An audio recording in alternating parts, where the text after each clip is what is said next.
And cobras are uncoiling from his hands and his head and his hair. And those represent the ego, always there to draw you back out of your union with the divine. But he's dancing.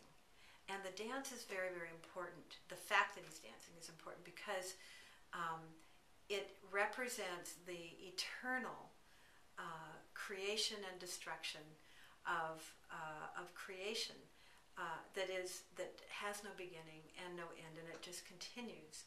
And that's why we have such a problem with this idea of God. First of all, we get the grumpy guy in the sky version, and then we start fighting, no, it's a goddess, no, it's a god, no, it's a goddess. It's like, oh, it is not a gender, and we have all these limitations because we are in bodies in, therefore limited concept of reality. But these things we're talking about, visions and visitations and so on, they're outside this. And what I say to people is, we know that the light spectrum is this, let's say this big, and the human eye sees this much.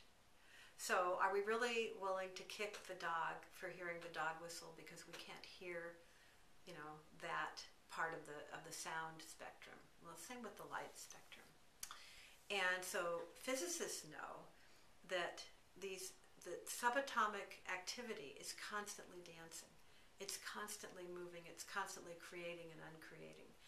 And what you want to do in your life is dance with it, because that's what's really going on.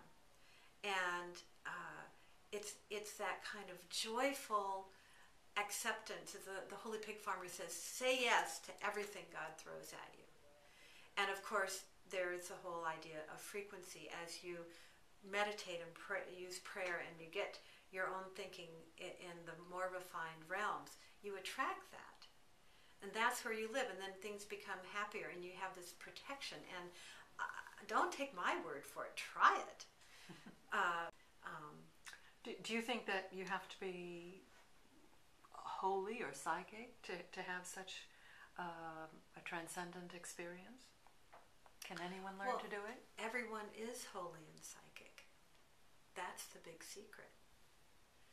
And so one of the reasons I wrote Roll Around Heaven was to remind us that we are holy. It's very Celtic. Celtic spirituality is about this entire planet coming directly from the womb of God. The womb of God.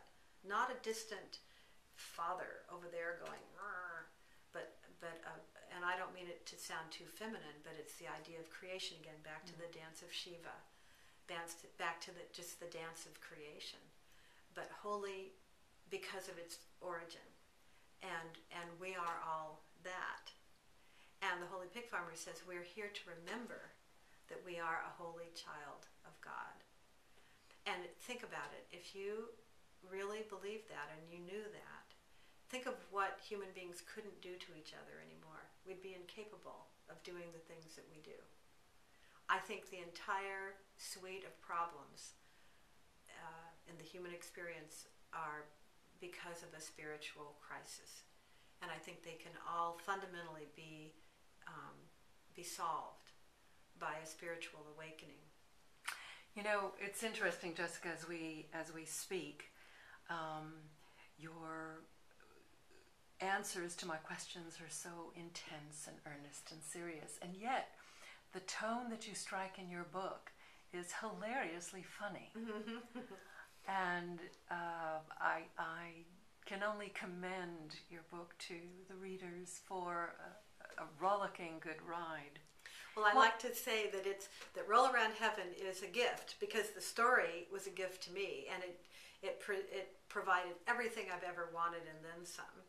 But it's a gift wrapped in an adventure, because you never know what's going to happen next, and neither do I, and I still don't. And presented as a comedy, because as my best friend says, this is really Lucille Ball trips over God. And she did. Well, she was another redhead, so yeah. Very, very appropriate. So, in closing, What is your fondest hope for this book?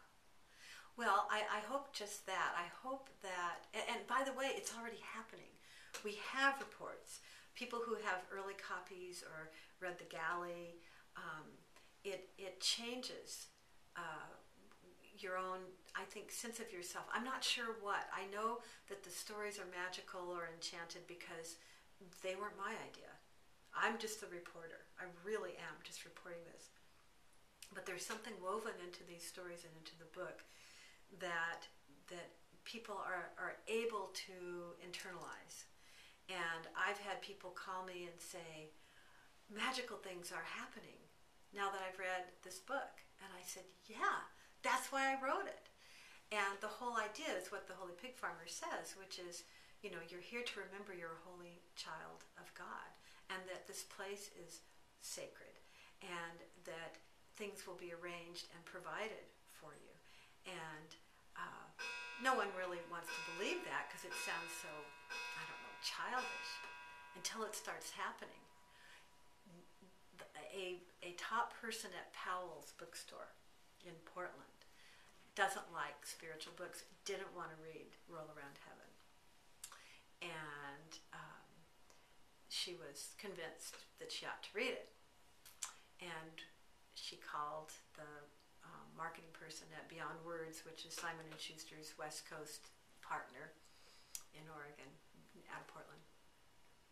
And she said, thank you so much for talking me into reading this book, because it's amazing, and the story's amazing, and already really strange spiritual things are happening in my life too. And the marketing person said, yes, we call that the raw effect. R-A-H, Roll Around Heaven. So it's rah, rah, rah. That's the raw effect. So my hope is that it's contagious, that the fun of it and the unexpectedness of it, and the fact that I wasn't a seeker.